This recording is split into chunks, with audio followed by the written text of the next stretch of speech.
This is Ray Glasser on August the 19th of 2003, and I'm going to do a little camera tape of a Pioneer stereo receiver that I got on eBay that I'm going to be selling on eBay. Actually, I've sold it, and I just wanted to get it on tape because I wanted this thing since 1973 when I first saw it.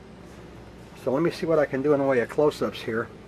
This is a, I can't even think of the model number of this thing. I'm getting some terrible shadows in here. SX9000, that's right. Top of the line receiver.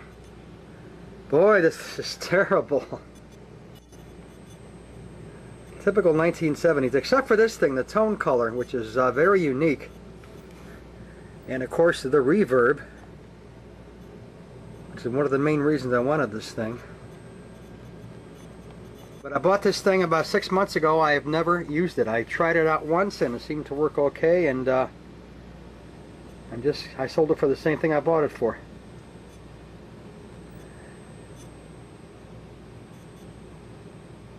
I thought I'd do a real fast camera tape just to show what this thing has. And I actually did own one at one time, even though I have never used it. Let me see now. I think this is the tone color. This is like the first equalizer that was ever in a receiver that I know of. That's like bright, and this is flat, and this is rock, or something like that. Well, let's see.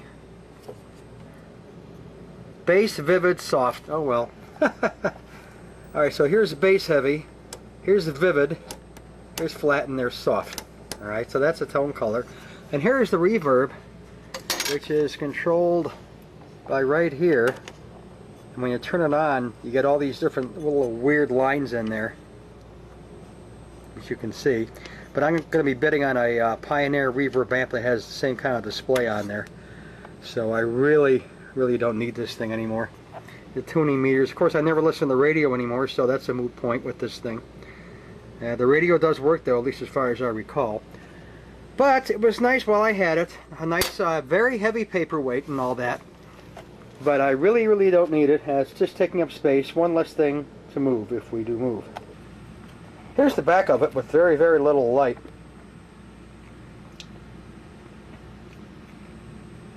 It's all these buttons and jacks and everything else.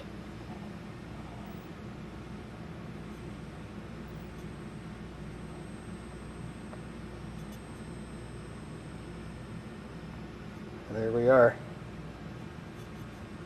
A lot of stuff that I just am not into anymore. Stuff I just don't use. This thing's filthy, by the way, at least on the back of it. So that's about it. We're going to say goodbye to the Pioneer SX9000 stereo receiver from 1973. Actually, I heard this thing came out first in 1969. And maybe somebody else would enjoy this thing. It's really just sitting here gathering dust, and I just don't need it. So I bought a Sony tape deck instead, which should be in by the end of this week.